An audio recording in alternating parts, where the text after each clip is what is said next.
భాగవతం పద్యాలు భావములు. చిన్ని కృష్ణుడు అల్లరి పనుల గురించి ఫిర్యాదులు అందడం. నైమిషారణ్యంలో సత్రయాగానికి విచ్చేసిన సౌనకాది మునులందరికీ పౌరాణికుడైన సూత మహర్షుల వారు శ్రీమద్ భాగవతాన్ని ప్రవచనం చేస్తూ ఇలా చెప్తున్నాడు.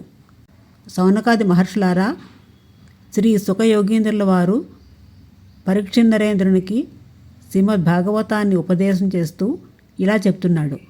ఓ పరీక్షిందరేంద్ర, రేపల్లలోని గోపికలందరూ యశోదాదేవి వద్దకు వచ్చి చిన్ని కృష్ణుడు చేసే దుందుడు చేష్టలకు, మితిమీరిన ఆగడాలకు, భరించలేని అల్లరి పనులకు తట్టుకోలేక యశోదాదేవి వద్దకు వచ్చి ఈ రకంగా ఫిర్యాదు చేస్తున్నారు. ఓ యశోదమ్మ, నీ వద్ద బుద్ధిమంతుడిలాగా కూర్చొని ఉన్న నీ సుపుత్రుడిని చూసుకుంటూ మురిసిపోతున్నావేమో కదా.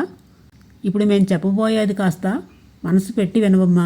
నీ కొడుకు ఏం చేశాడో నీకు ఏమైనా తెలుసునా? వేలుపులటే నాకంటెను వేలుపు మరి ఎవ్వరనుచు వికవిక నగి మా వేలుపుల గోడపై నో హేలావతి నీ తనూజుడెంగిలి చేశాను.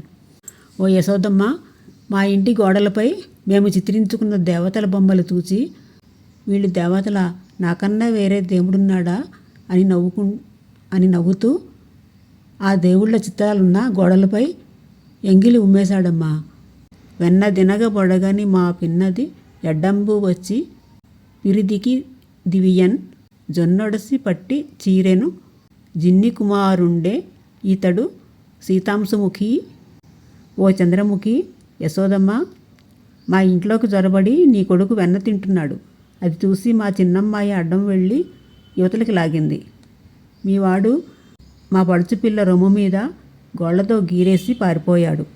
ఇవి పసిపిల్లలు చేసే పనుల?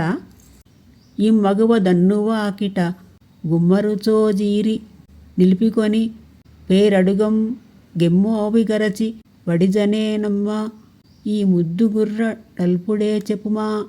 ఇంకా ఏం చేశాడంటే, ఓ ఇల్లాలు వాకిట్లోంచి వెళుతున్న నీ పిల్లాడిని పిలిచి నిలబెట్టి పేరు అడిగింది. అంతే, మీవాడు చటుక్కున ఆమె పెదవు కొరికి పారిపోయాడు. ఓయమ్మో, నీ ముద్దులో కొడుకు తక్కువ వాడేం కాదు తెలుసా. ఇది చిన్నపిల్లవాడు చేసే పనేనంటావా? దీనికి బదులు పలకవమ్మా. సర్వం శ్రీకృష్ణార్పణమస్తు. ఇలాంటి మరిన్ని వీడియోల కోసం నా ఛానల్ని సబ్స్క్రైబ్ చేసుకోండి. సబ్స్క్రైబ్ చేసుకున్నట్టయితే నా ఛానల్లో ఉన్న వీడియోలన్నీ మీకు కనిపిస్తాయి. ఈ వీడియో నచ్చినట్టయితే లైక్ చేయండి, సబ్స్క్రైబ్ చేయండి, షేర్ చేయండి, కామెంట్ చేయండి.